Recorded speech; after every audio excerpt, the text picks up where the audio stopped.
Egypt's opposition groups, including the banned Muslim Brotherhood, say government proposals on how to end the political crisis don't go far enough.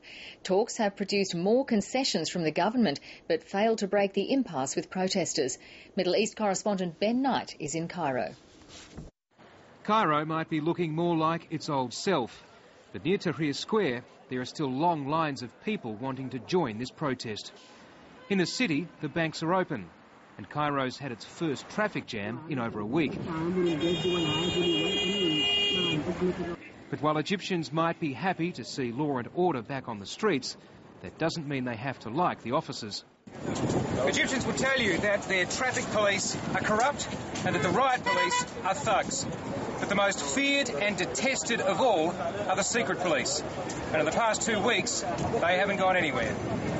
Human Rights Watch says thousands of Egyptians have been detained by the state since these protests began. It's very brutal. People are tortured.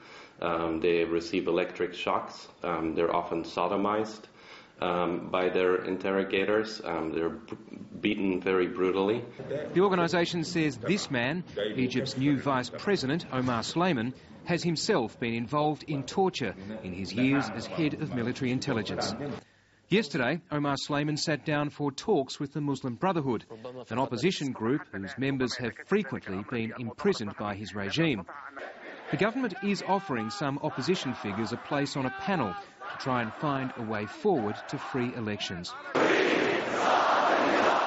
government's also promised that the foreign media in Egypt are free to work, but yesterday there were more arrests, including the crew from the ABC's foreign correspondent program. Democracy it's not. But even so, more and more Egyptians seem prepared to trust this government to keep its promise to change. Ben Knight, ABC News, Cairo.